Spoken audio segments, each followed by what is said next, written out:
this garbage. Oni Harawira. Tēnā koe, Mr. Speaker.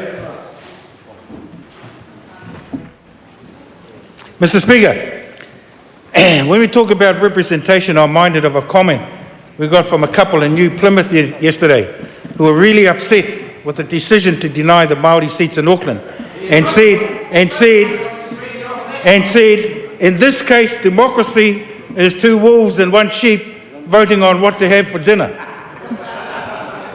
Now, this was a couple who came here 18 years ago and thought Aotearoa was a wonderful place because of the relationship between Māori and European as treaty partners, and wanted to help to correct this injustice because, in their view, we will all be poorer if this issue is not resolved. Mr. Speaker, some MPs will also recall an event at Te Papa about a month ago called Rangatahi Represent, which featured artists like Damn Native, Apahat Posse, and King Kapisi, all relations of Tauhenare. A celebration of youth culture which this Parliament could take a lesson from, and a statement of their ability to represent their own opinions, to speak for themselves, and to stand up for themselves as well.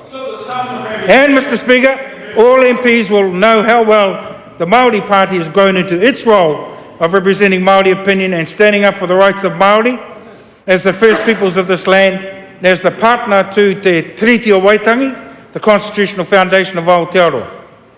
Mr. Speaker, sometimes government gets the representation thing right, like with the Public Health and Disability Act, which requires the Minister to ensure that Māori membership of the board is proportional to the number of Māori in the region, and also ensuring that there are at least two Māori on the board.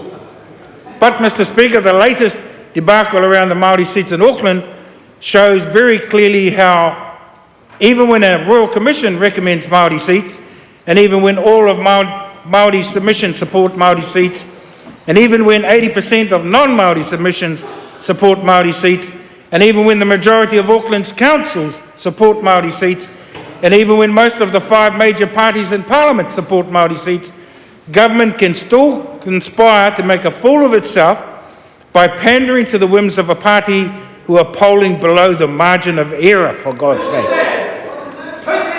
And now it appears, Mr. Speaker, that another crisis is looming in the way in which Polytech councils are appointed. Mr. Speaker, the Māori Party has always supported strong Māori representation because of the value we place on the treaty partnership and the honouring of that partnership by both Māori and the Crown. Indeed, in the National Party Māori Party agreement, there is the statement of faith in the opening paragraph that is supposed to say it all, and it reads, "Both the National Party and the Māori Party will act in accordance with Te Tiriti o Waitangi." Mr. Speaker, we take that statement of faith seriously because it acknowledges the treaty partnership as the very basis of the Crown's relationship with Māori, and we expect government to do its best to uphold the treaty. So when Te Runanga o Ngāti Whātua Chair, Nader Glavish, says of government's plans to dump the Māori seats that to treat Māori as mere stakeholders will maintain the status quo of poorly managed natural resources, ineffective consultation, and ongoing inefficiency in decision-making and planning for the city, it's clear for everyone to see how much the treaty is not a priority for either this government or for local government. Mr. Speaker, although that debate is not over yet by any means, the House is already witnessing another massive hit on the treaty with this Education Polytechnics Amendment Bill, which will cut the number of community members to 1. Government reckons it's to ensure polytechnics have strong governance, but that's BS, of course, and suggests communities do not have the smarts to pick the right kind of people. Down in Gisborne, for example, the Tai Tokerau Polytechnic Council currently has 4 community places, which are held by Te Runanga o Ngāti Porou, Te Runanga o Turanganui a Kiwa, the Wairoa Waikare Moana Trust Board, and the Māori Women's Welfare League.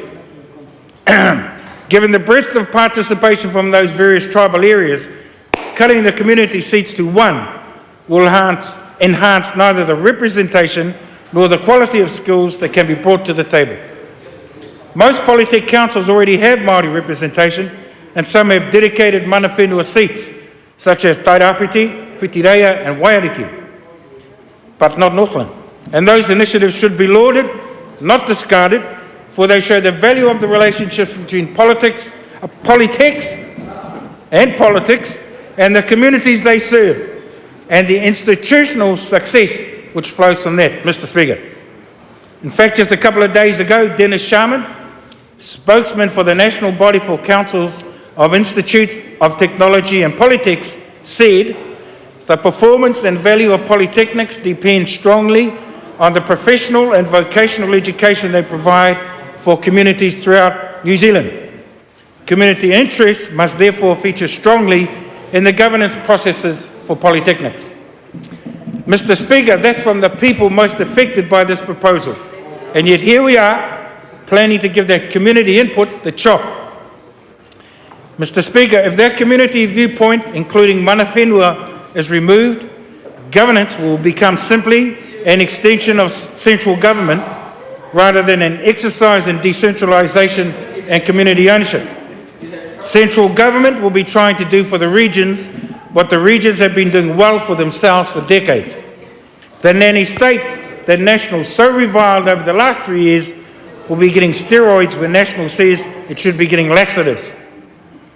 Mr. Speaker, when the Prime Minister says that he wants to move forward to bring the nation into the future together, he needs to understand, 1, that respect for mana whenua must be part of that move. 2, that cutting back on Māori representation is a backward step. 3, that eroding the significance and the support of communities for polytechs is a sign of danger to positive community development.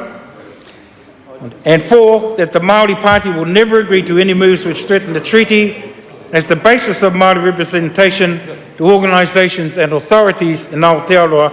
And on that basis, Mr. Speaker, the Māori Party will be opposing this bill. Kia ora tātou.